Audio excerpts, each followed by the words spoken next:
On this episode, we will discuss Avengers Endgame. Released in 2019, directed by Anthony and Joe Russo. On a budget of $356 million, this film grossed $2.79 billion worldwide, making it the second most profitable film box office-wise of all time behind Avatar. It didn't beat Avatar? I thought it did. It lost by like $50 million. Did the first one beat Avatar? No, Avatar is still number one. I thought I read... Oh, it beat Titanic. Yeah, Titanic. Titanic is 3. Yeah. I don't know how the Russos pulled this off because it's an astounding movie, and Endgame just... I know Infinity War in a lot of ways is a better movie in terms of it's got better pacing, and I think it's laid out really smoothly. It's just a tight action thriller. But Endgame is just a great conclusion to these 4 phases that Marvel put together over the last decade or so. And I mean, I can't believe they pulled it off. Just the first Avengers movie seemed like an impossible task. But then to pull this one off is just mind-blowing, and I think the Russos knocked it out of the park with this movie. Yeah, Infinity War and Endgame are very different movies. Infinity War is sort of like that ultimate crossover event in cinema history, having all these characters, all these franchises coming together, not working together completely, but all being in the same movie, whereas Endgame is the culmination of that 11-year journey from Avengers 1, even you could say from Iron Man 1, and it's the ultimate payoff. I think this movie, it's impossible to leave unsatisfied if you've seen them all, and it's cool because it has this like post-apocalyptic feel. The themes of the movie have changed in there.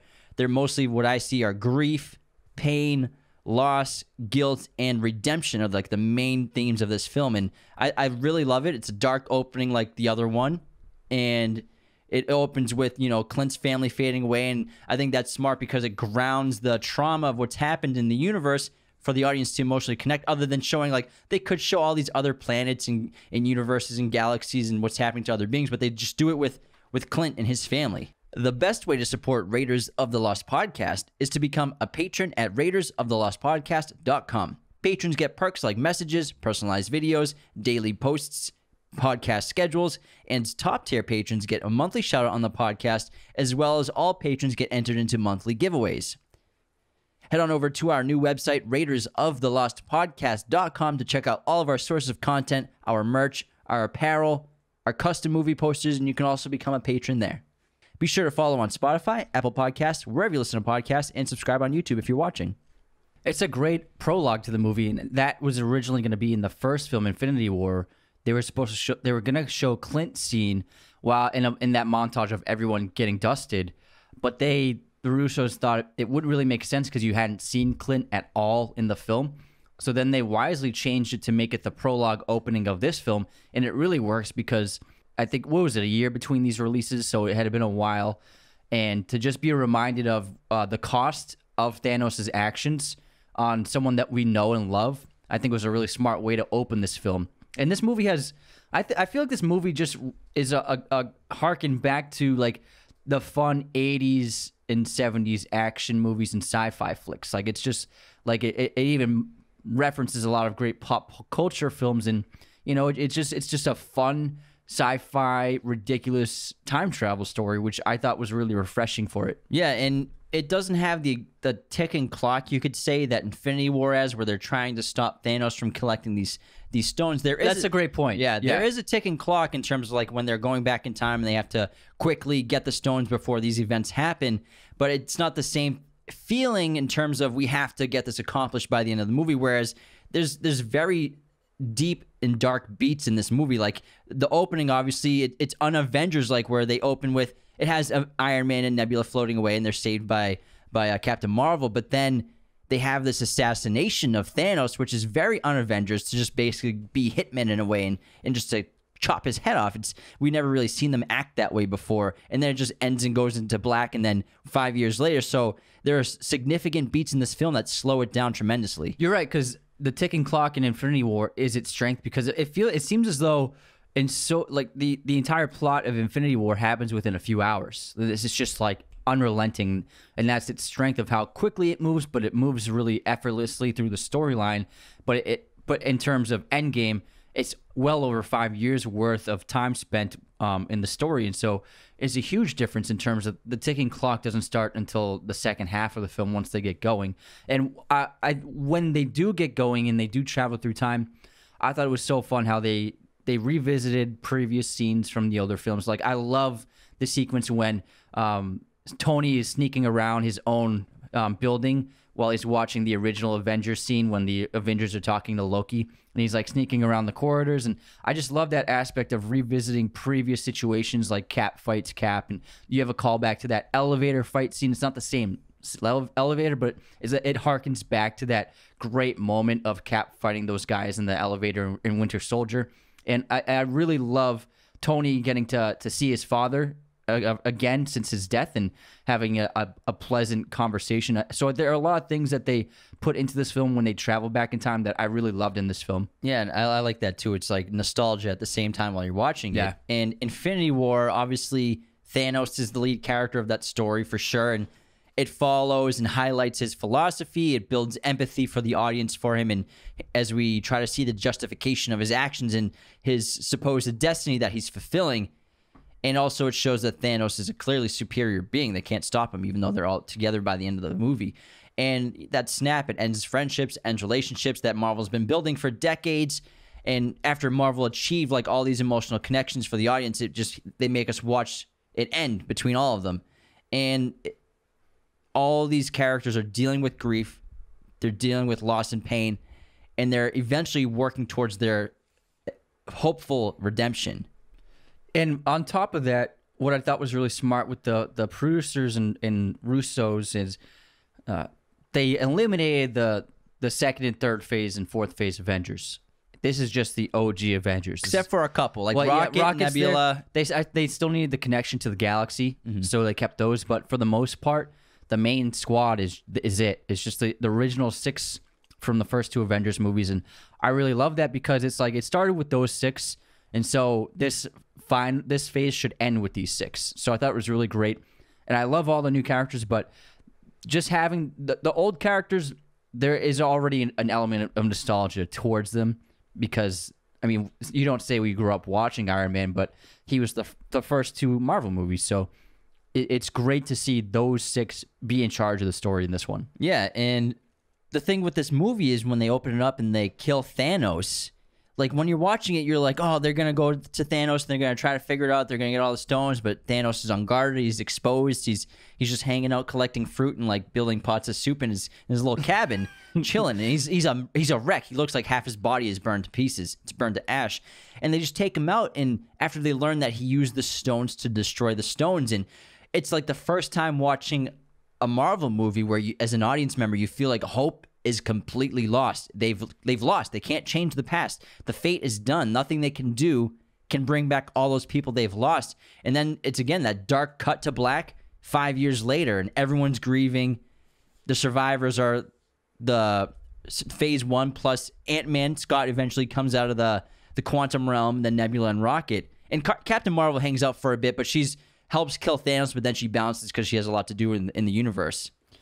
And I love the idea of each character is dealing with their psychological trauma of the blip in certain ways. So you have Natasha, who's like, she's trying to keep a hold of things. She's trying to like oversee the operations in some capacity of everyone else who's still kind of part of, you could say, the Avengers. And but she's also obsessed with trying to locate Clint, who has gone rogue and he's off the grid. And I think that he's dealt with the trauma in the most radical way, where losing his family destroyed him emotionally, and he's become this assassin, not for hire, but he's basically choosing his own victims, and he's eradicating every criminal he can find, and he's basically acting as judge, jury, and executioner, and he's just leaving a wake of death in his path.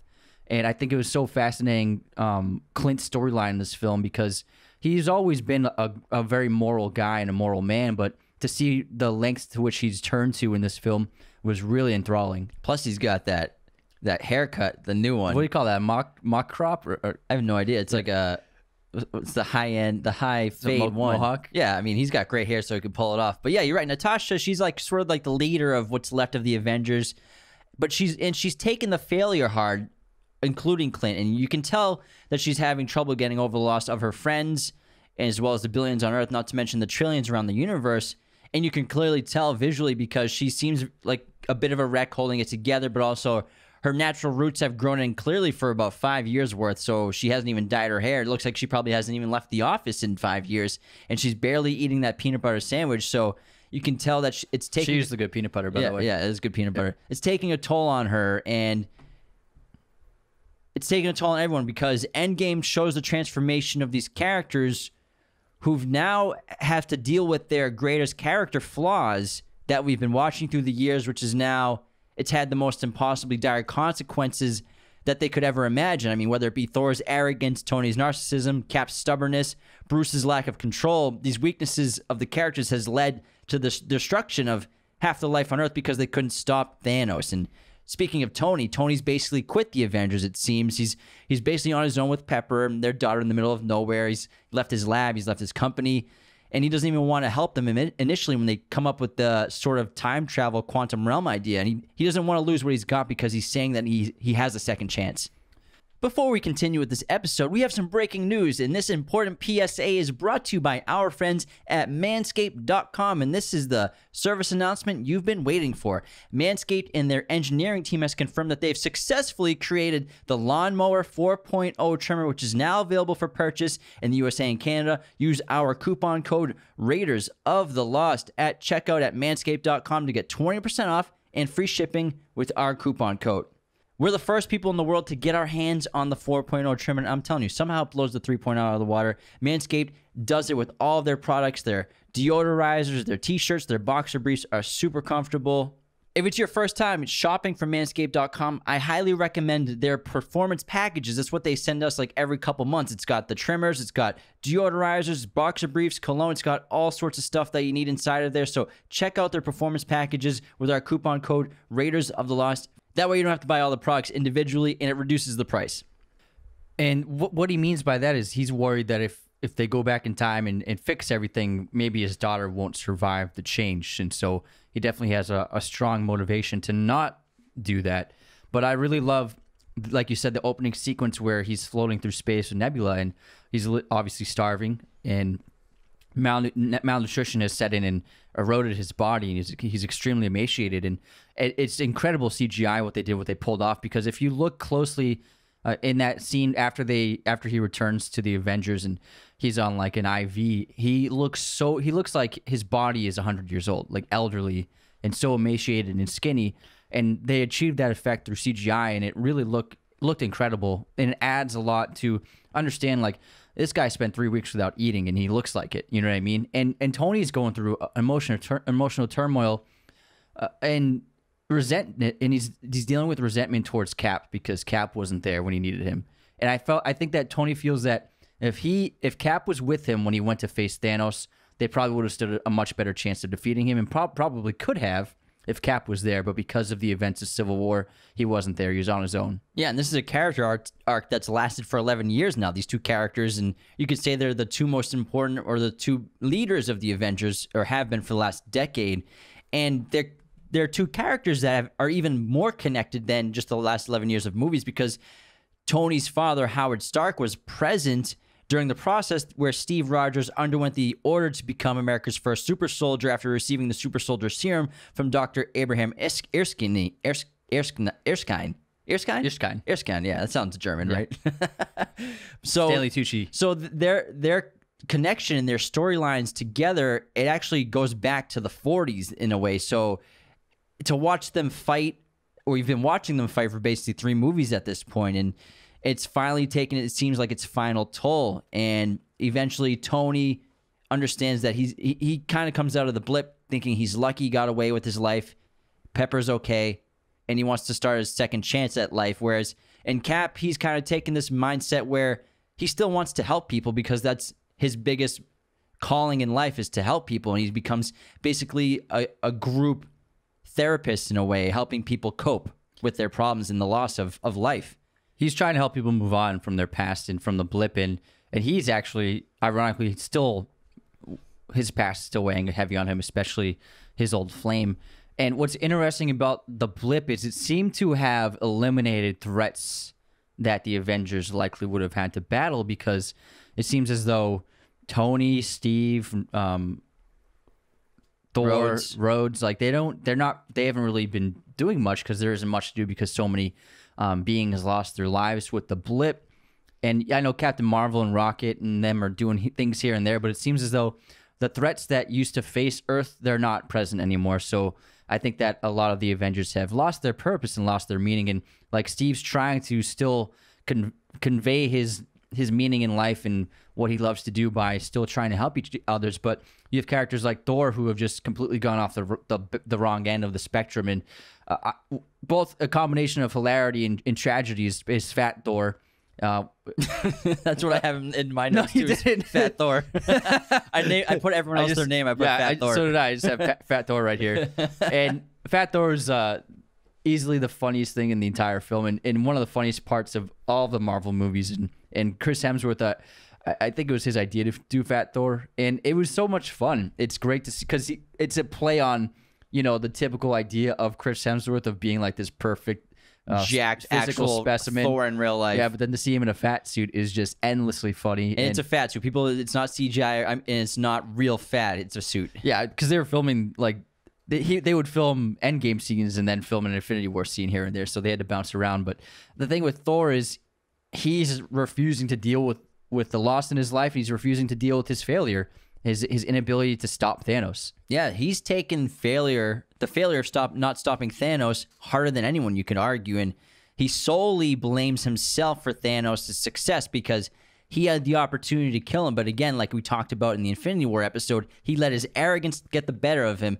He didn't go for the head for the kill shot. He went for a body shot just so he could get in a line, because of all the resentment he had for Thor, because he killed Loki in front of him. So as a result of his failure, he's also not just in denial, not just depressed, but he's full of self-doubt.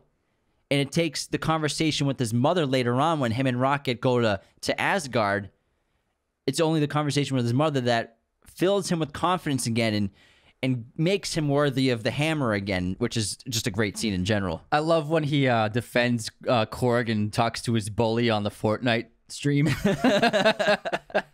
It's so funny. Oh yeah, that was great when you brought up last time how did Korg survive the ship explosion? Because, in Valkyrie. Yeah, it doesn't make any sense, but hey, it is what it is. But also we have another character who seems to kind of be thriving post-blip, and that's Bruce Banner and Hulk, and he seems to be doing the best out of everyone, and given the circumstances, he's sort of figured out how to combine Banner and Hulk, so he's like a little bit smaller than Hulk when he takes over.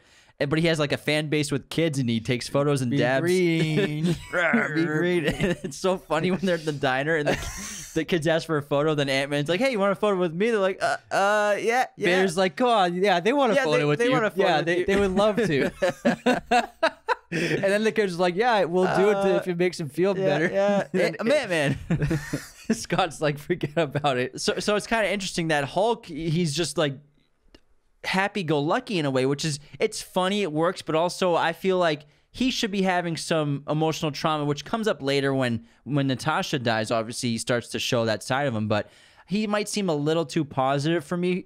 Well, that is his emotional trauma. That's how he's dealing with it. Well, that's later on. No, but I mean, I think that this is a result of his trauma. Maybe, yeah, you're right. Trying to morph the Hulk because because his failure, because he couldn't bring the Hulk out. Exactly, 100%. And for that reason, I think that the Hulk wouldn't come out because he was afraid of Thanos. Because in Infinity War, in the opening, he fought Thanos, and Thanos wiped the floor with him. Yeah. And so I think after that moment, Hulk was too afraid of Thanos to ever come out again. And so that's why he refused to come out when Banner was trying to bring him out. That is an excellent point, man. That's why we have you on the show. Thanks, bro. So I think Hulk was terrified of Thanos. Yeah, you're probably right. And so Banner, dealing with his trauma, decided that I'm going to try and take control of the Hulk once and for all. All right, so that's how he's dealing with his failure. And then Rocket, he's dealing with his failure too, but for him, he's tied to Thor still, and they're still buds in a way, kind of. Not really, I guess, because Thor's just chilling, drinking beer. But Rocket's sort of like in the Avengers crew now, working under Natasha, but he's also dealing with the loss of the first family that he's ever had, and that's kind of what he's talking about to Thor when he's trying to bring Thor back to reality when they're in Asgard. He's like, you think you're the only person that lost somebody? Because Thor in this film, in the last one, he talks about how he's lost his father, he's lost his mother, he's lost his brother, he had to kill his sister. And that's when Star-Lord's like, well, I had to kill my father. But he's trying to explain to Thor that everybody's lost somebody. And this is an opportunity to not reverse what happened, but to change it. Now, before we continue, I have to tell you about movieposters.com, the #1 place to get your posters online today. Movieposters.com has teamed up with our podcast to offer a very special promo.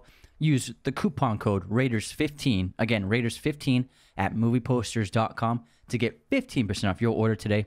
Movieposters.com has decked our set out with these amazing posters online. If you're watching on YouTube or TikTok and Instagram, you'll be able to see these posters for yourself. These are high quality, pretty much any kind of movie you can think of. Framing, sizing, backlighting, they do it all at movieposters.com. If you're a fan of film, if you're a fan of television, there's no better way to show that love than to deck your place out with a bunch of movie posters from movieposters.com. Again, use our coupon code Raiders15 at movieposters.com. And go ahead and check out our website, RaidersOfTheLostPodcast.com, to check out the Raiders of the Lost Podcast movie posters, which James and I have created for you fans to enjoy. Also being sold at movieposters.com. Again, Raiders15 at movieposters.com. I love when Thor's going over his history to the Avengers, and he brings up Jane Foster, and he's like, well, technically, it was mutually agreed upon to break up. She didn't break up with me. Oh, yeah, when he's giving his speech. He's an absolute mess. And then we have Nebula, who's probably gone through the most transformation in terms of her arc throughout the entire Avengers franchise and MCU, who's now a hero, and she's part of this crew now, and she's trying to work with them to figure out how to change what happened. And she has a super interesting storyline in this film too, because there are two different versions of her at the same time. But I think Nebula, she's probably gone through the most trauma of anyone in the MCU that we've seen, and it's amazing for me to watch her be a hero in this film. Yeah, she's great in this movie. And ultimately, I think the biggest takeaway from the opening of this film is that Thanos, when he was carrying out his plan and finally enacted it, his belief was that once he killed half the beings in the universe, it would create balance and communities would thrive because of the less population. And what's happening on Earth especially is that we aren't thriving anymore. The world has become like cold and quiet and stark, and people are still like Anthony Russo. He's actually acting in that scene with Captain America, with Steve Rogers in that help group, and he's the one who talks about going on the date with the man he's seeing, and these two can't even go on a date without crying because probably everyone they know died, and the world has gone to crap. And I mean, they showed that great shot of New York, and it's just the lights are off and it's quiet, and there are like hundreds of ships docked at Staten Island, which there aren't supposed to be ships like parked next to the Statue of Liberty. And no so, one's picking up the trash. So the world has changed, and it's gotten a lot worse. Like when Scott arrives and he's walking around, and like the neighborhood he's walking through is like an absolute mess, and it's the neighborhood he knows really well because his wife and daughter live there, and he doesn't recognize what's going on at all because how bad things have gotten. And so I think Thanos, what he was expecting didn't happen. Yeah, he underestimated the emotional toll that destroying half the universe would have. And I think that, as we talked about in Infinity War, he thought this would work because it seemed to work on Gamora's home planet, and that was for his way. Or so he says. So, yeah, that's what he says. Maybe it did work there. Maybe those people were able to cope because maybe they were in such dire circumstances on the brink of extinction, you could say, that the elimination of half the planet left enough resources for mouths to be fed, you know? But we don't see it, so it could be just a form of manipulation for Thanos towards Gamora. Yeah, and he underestimated the emotional toll that this would have on everybody because you can, like, just looking at it from what he says, it's just simple calculus. When you think about it, it's like less numbers with the same amount of resources, you'll thrive. But people and beings, they have emotions. You know, some people maybe never lost a family member. maybe lost a couple cousins, maybe didn't lose too many people that were important to them. But you can imagine that some people were devastated with the amount of loss that they had. Like Clint. Yeah, Clint lost his entire family. Instead of, if you just odds out, he would have at most 50-50 lost 2 of them, but he lost everybody. So just that toll on community and civilization and all these beings, it just destroyed hope and it destroyed life in a way, you could say. Let's take this moment to go to our intermission, which is brought to you by our friends at manscaped.com. Use our coupon code Raiders of the Lost at checkout for 20% off and free shipping. Let's begin this intermission. Let's go with the movie quote competition first. So I'm going to say a movie quote. Anthony has to guess it. And he's going to do vice versa. Whoever loses has to have a pinky cut off, and let's go. It's balanced. This one's pretty easy, but it's just a great quote. I think this would be fun for listeners. I'm going to get the papers. Get the papers. Goodfellas. Yes. Jimmy 2 times. Jimmy 2 times. All right, mine's good. When you're young, it's all fillet steak. But as the years go by, you have to move on to the cheap cuts, which is fine with me because I like those. More flavorful. Serial killer. No. British accent. It's a comedy. I'll say it again. When you're young, it's all fillet steak, but as the years go by, you have to move on to the cheaper cuts, which is fine with me because I like those. More flavorful. Man, it sounds so familiar. Whimsical. Whimsical director. Well, Guy Ritchie. Whimsical. Just tell me the answer. I give up. It's Grand Budapest Hotel. Oh. Gustav. Man. That's a good one. Yeah. Wow. I think I've only seen that movie twice, I think. So. Oh, I thought you've seen it more. Yeah, I think I've seen it like 2 times. That's my favorite line in the movie. But that's a good, yeah, it's so funny. It's good. All right. I lost, so pinky off. All right. It's bloody. Guess movie release year. What year did Scarface come out? Okay, this is the 80s. Yeah, it was just Pacino's birthday, so 1981. 83. Close. Damn. Okay. I love the music to that movie. We're going to watch it sometime soon. We should do an episode on it. The synths in that? Yeah. So great. Okay, V for Vendetta. 2000. It's a single digit year. It's not 2000. It's before 2009. It was before Batman Begins, which was 2005, I think. No, it was after Batman Begins. Unless it was the same year. I'm going to say 2007. It was the same year. Oh, it was the same year as Batman Begins. God damn it. 2005. Should have went with my gut. See my straight face? Yeah, that was a good poker face. I was trying to read you. Man. I was pretending to act like I wasn't even listening. Lesson learned, everybody. Go with your gut. Yeah, you were right. Technically. Yeah, I was right. Before you said it wrong, the wrong answer. You were thinking in the right direction. All right, movie pop quiz time. What is Stephen King's highest grossing movie based on his work? It. Yeah, good answer. Yeah. It used to be The Shining until it came out. What does it get? They get like 800 700 mil. Damn. For the first one. Crazy. Yeah, the second one only made 500. It was like, yeah, only 5. It was like only 463 million. Like, what a shitty movie. It was a great movie. I like it. I'm just kidding. There's a great David Fincher joke. I saw he was doing a Q&A. I can't remember what it was for, but it was like the weekend after the first It came out. And someone asked him a question about like executives at studios. And he's like, every studio executive got on the phone last night and said, do we have anything with a clown? Man, I hate execs, man. I hate studio heads. All they care about is money, man. Do we have anything with a clown? What is it, a hashtag? It's a fucking movie, dude. All right. My question is, what was Christian Bale's first movie role?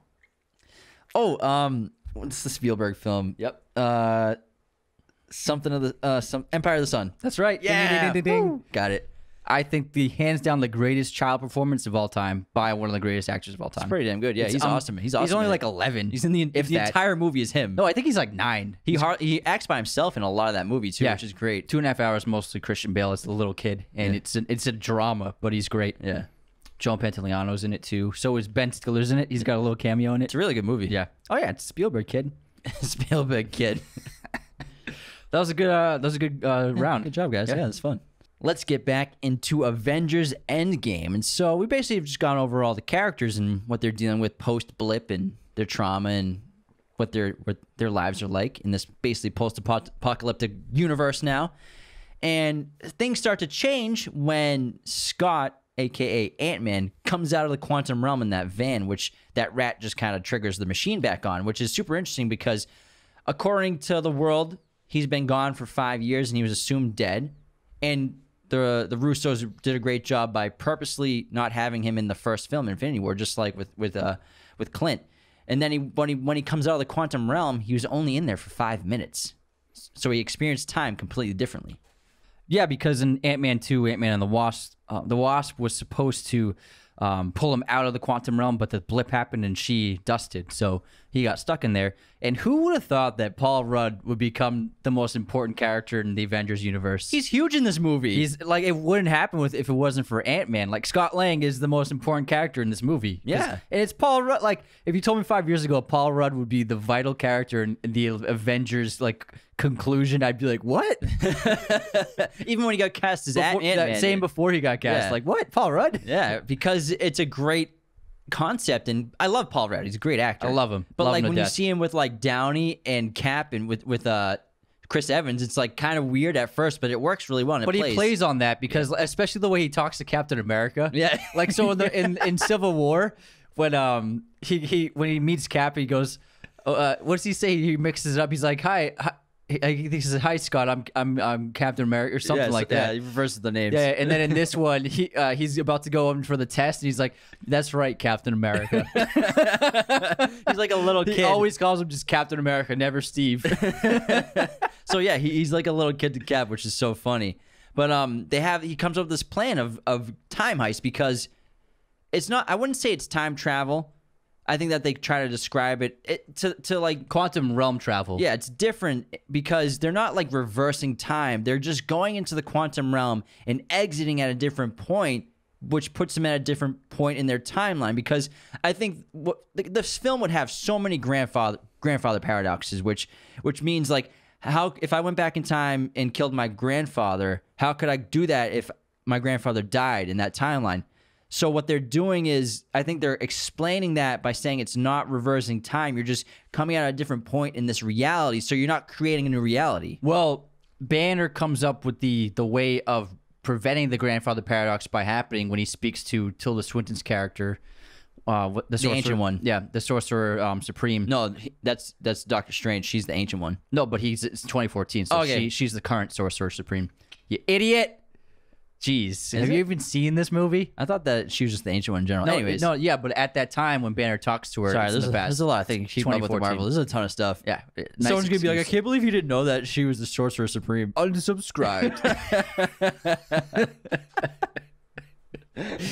So anyways, she brings up this problem to Banner where she illustrates that like if you change one thing, it's going to spiral the timeline into a different direction. And so then he comes up with the idea whereas we're going to take the stones, but then when we're done with them, we're going to put them back where they're supposed to be. And the same thing with Thor's hammer, because if you remember, Thor takes his hammer when he goes back to 2014 Asgard.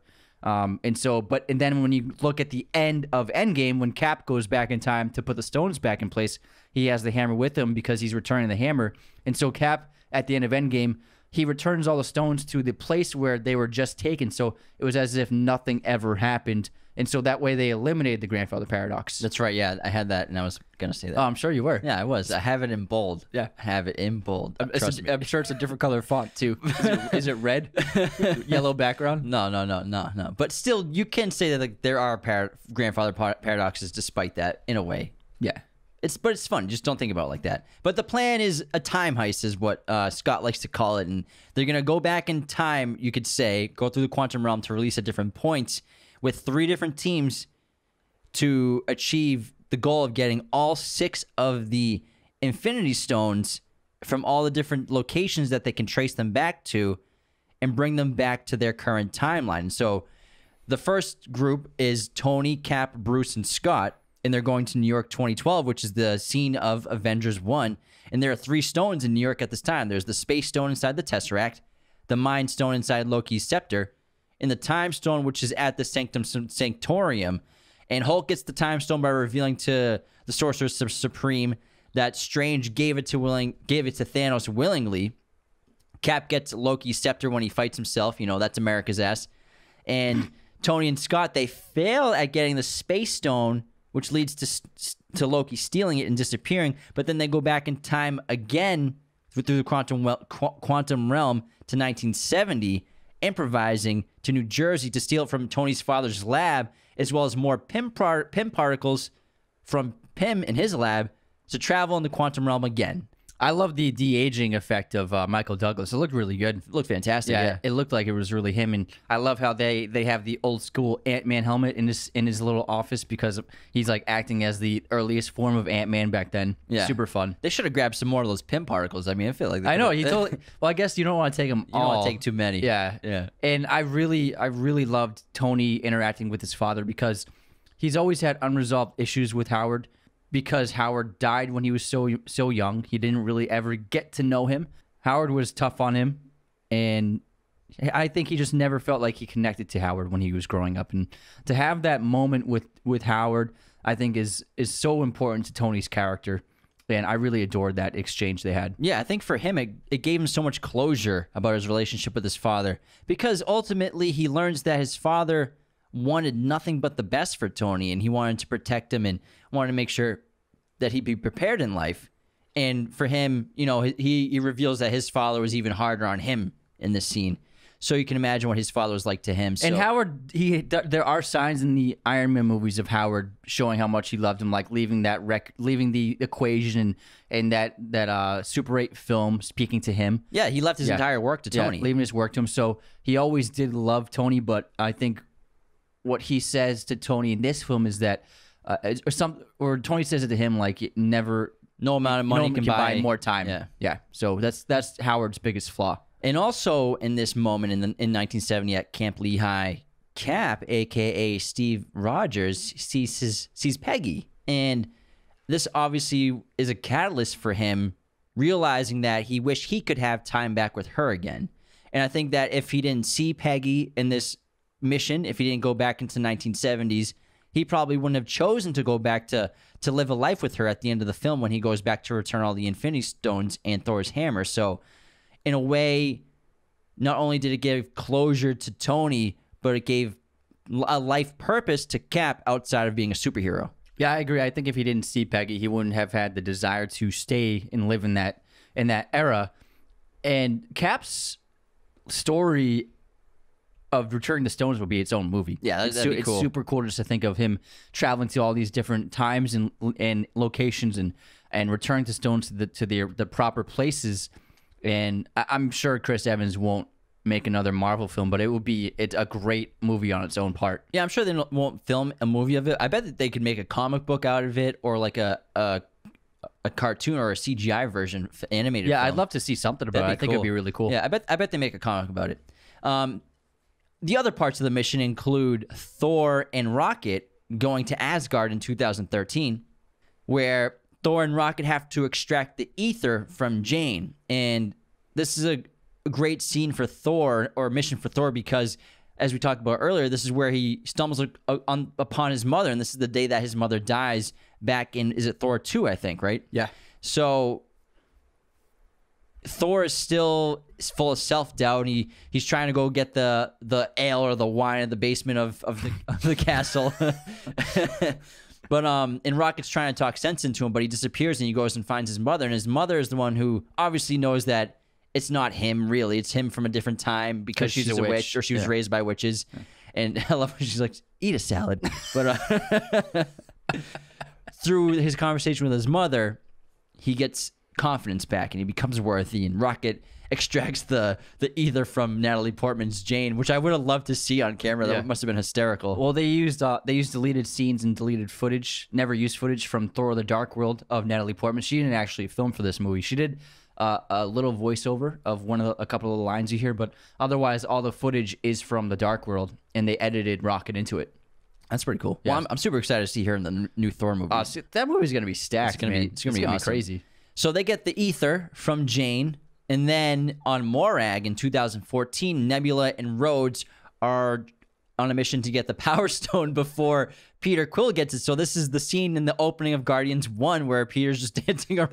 This is my favorite part of the movie because we remember that scene and it's so much fun. Chris Pratt as Star-Lord dancing around. It's a fun song when it opens Guardians, but then it cuts to Nebula and him, and it's their perspective of just seeing this idiot dance around, singing to himself in a dangerous area, and then she goes.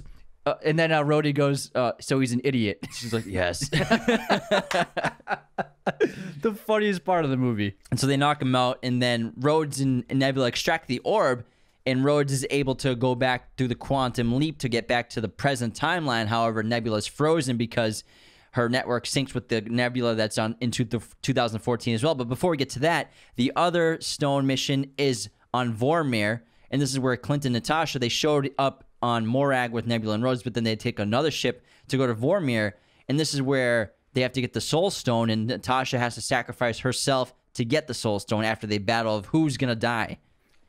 So is the Black Widow movie, it's going to take place sometime before this then? Yeah, I'm pretty sure it's before. It's going to be like in between like Avengers movies, probably. Yeah, I'm not sure if it's in between or before the Avengers movies. It's probably in between. Yeah, I'd say maybe after Ultron. She has some good funding, so yeah. I don't know. Yeah.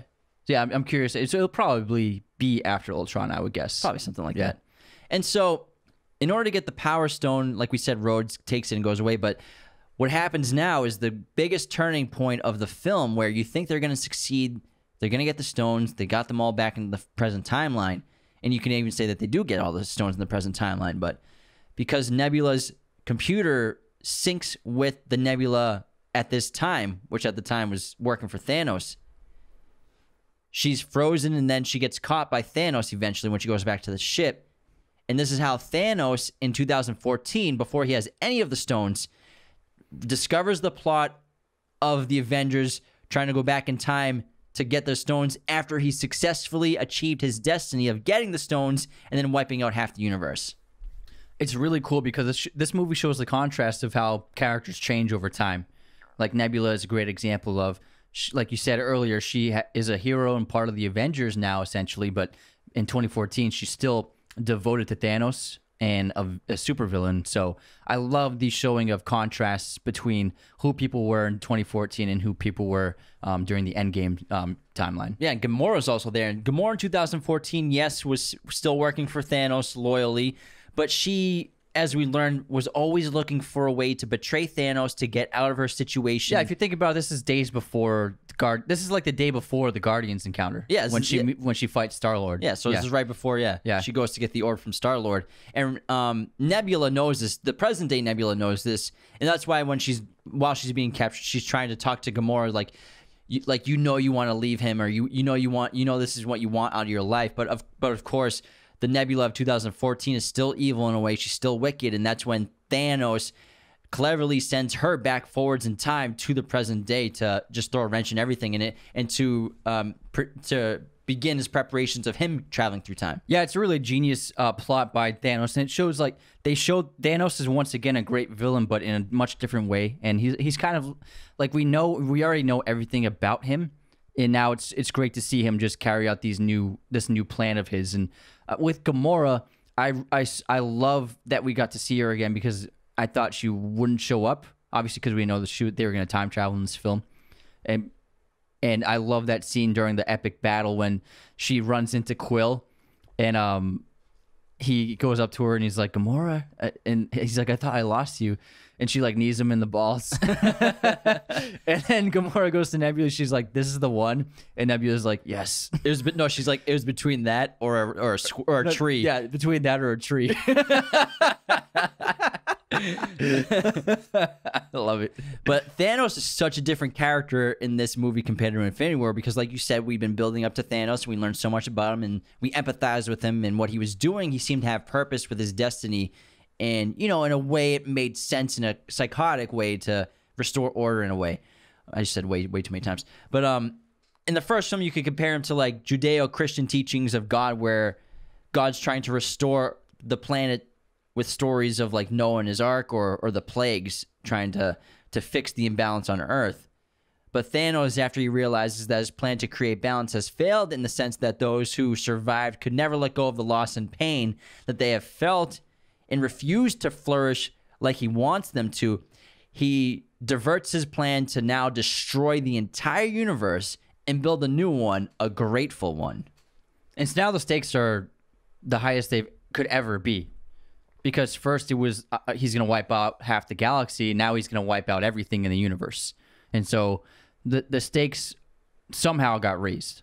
Bruce, as Hulk, snaps his fingers to reverse everything. And he does manage to bring everybody back in time. But also at the same time, 2014 Nebula is in this timeline. And she opens the portal basically for Thanos to come through with his army. Great surprise. And it's shocking because he just destroys the Avengers, their entire land, and it's a fantastic fight between Thanos, Cap, Thor, and Iron Man and Tony, and it leads to probably my favorite moment of any Marvel movie, and it's when Thor is being attacked by Thanos, and he's literally seems like he's about to be killed by him, and Mjolnir, wow, I said it perfectly, flies across the area, and we think Thor's gonna catch it. But it lands right into Captain America's hands, and he just turns to Thanos, and he's like, "Let's go." It's my favorite part of the MCU so far. Yeah, that was the moment in the theater where everybody was screaming. And obviously, I think it's a lot of people's favorite scenes is when Cap gets the hammer and he's worthy, and Thor always knew it. No, he says like, "I knew it, I knew it," even though he was arguing with him in Ultron. But they hinted at it in Ultron in the beginning scene when they're all playing around trying to lift the hammer, and Cap seems to budge it, and that's when Thor's like, "Oh shit!" But I think what I've read is that Cap has always been worthy. It's just he didn't believe he was back then. Yeah, I actually don't think it's that. I think that he knew that he could lift it, but he chose not to not embarrass Thor in a way, because it's important to Thor that he be worthy of the hammer only. So I think for him, he didn't want to mess with Thor's head, so he let him have it because he's a very honorable guy, Cap. He is a very honorable guy. So I think for Thor's sake, he didn't lift it, because he definitely could. If you can budget, you can lift that thing. Yeah, I guess you're right. Yeah. Let's go. What a nice guy. But it's an epic battle because then everyone's back. You know, the reverse blip that Hulk did worked. And the first part is that Sam walks up beside Cap and says, "On your left." Great moment, calling back to his first moment in the entire MCU. And then everyone one by one basically comes back, and then the sorcerers open up all the portals, and everyone comes through, and we have the most epic battle of all time that's ever been done on cinema before, probably, in terms of superheroes. And there are a lot of, I think the most emotional beat of the movie is when Tony sees Peter again. And you can see how happy Tony is to see him back alive. Yeah, it's funny because even though Peter's just like talking way too much, like he always does, that which annoys Tony, Tony's like just so happy to see him that he hugs him. He doesn't even say anything. And then Peter's like, "Oh, that's nice." But yeah, somehow the Russos managed to direct this gigantic scene with giving everyone screen time, giving everyone moments, putting pieces together, like having that all-female shot, having that great hot potato sequence of the Infinity Gauntlet, and not the Infinity Gauntlet, Iron Man's Gauntlet, and it's a stunning sequence. And I was just, when this was playing in theaters, I was just like mouth open, just like, this is incredible. And then it leads to the final ending where Tony, you could say in a way, tricked Thanos into getting the Infinity Stones off of him, and Tony sacrifices himself. You can tell that he knows he's gonna die, and he probably knew he was gonna die when he was building the tech for this to be built into his suit. And it's really emotional to watch the leader of the Avengers pass away, the leader of the franchise. Robert Downey Jr. has been the most important character and actor and part of this entire franchise, besides obviously Feige and Favreau. But it was such an emotional scene. I think I wouldn't say I've never cried in a Marvel movie, but I definitely cried like a baby when Tony Stark died. And it seemed to be like it was the perfect way for Downey to leave the MCU, because, like you said, he played a major role in not just building it, but creating the tone of the MCU. It all stemmed from Iron Man 1, with him and Favreau working together on the tone and the elements of the story of that film. And every Marvel movie is basically based off of that design they came up with.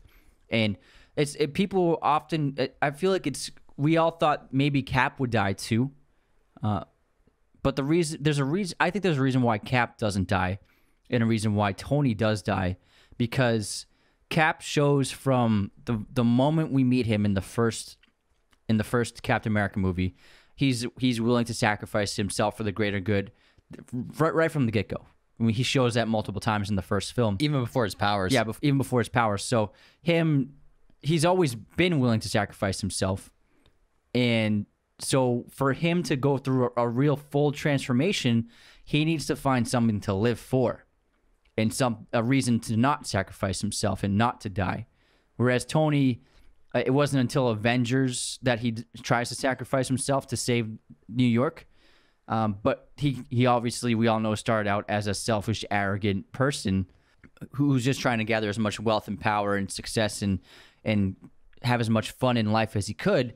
Whereas he from the beginning of his character needed to find something to die for. And so that's why I think Cap survives and Iron Man dies in this film. You're gonna make me cry right now, guy. And that's why Cap goes back in time to live a life, like a nice life. It's even more emotional later on when the funeral of Tony Stark. It's powerful to see all the characters there in one setting, one shot, one long take. I'm not sure if any of them were green screened in. I wouldn't be surprised if some of them were, maybe. But to have them all there at one location, one shot, the camera just one moving, chance, one opportunity, sees everything everyone. But to have the camera move through them all one by one, you can see like it's each movie franchise in a way. We finally see Nick Fury. Yeah, Fury's been chilling up there. He's been hanging out. Sam Jackson got paid like $200,000 to stand on a porch for 5 minutes. And that's Quicksilver too at the end, right? Where? No, who's the kid? Who's the teenager? What teenager? There's like a 20-year-old kid in it. I don't know who that was. You're right. Yeah, I don't know who that is. I think that's Quicksilver. How would it be Quicksilver? I don't know. I can't remember. Like as in Aaron Taylor Johnson's Quicksilver? No, the other Quicksilver. No, that wasn't Who hit. was that? Oh, it's the kid that from Iron Man 3. Yeah, that's who it is. Oh, Who helped him with his suit and everything, and he hooked him up with all the. That's who it was. I was that man. I had no idea who that was. That makes sense now. They should have made it a little more like him holding the sign, like I'm from Iron Man 3. It's a fun little Easter egg. That's cool. That's cute. But yeah, it's emotional. And then the scene with the hologram of him talking to everyone in the living room and talking to his daughter. It's so emotional. His daughter watching him, ending with saying "I love you 3000," which Downey's real kid said to him one time, and they actually decided to use it for Avengers. It's just really emotional and it's sad. You wish Tony didn't have to die, but I think it's important when a hero does die because it makes the story that much more meaningful. Especially, he's been in 11 movies. His time had to come. You know, Marvel's like, we don't want to pay Robert Downey Jr. anymore. We can't keep giving him $50 million a movie. He made $5 million for 3 days of work on Spider-Man. Okay, we can't do this anymore. Actually, they definitely can. This guy is like they've reached the point where like they don't need to pay anyone that much money because he was the face of the entire brand for a decade, but now he isn't. Yeah. There's so many other characters that everyone loves. So actually, Chris Hemsworth got paid the most money for this movie. Chris Hemsworth earned $80 million for Endgame. Oh my God.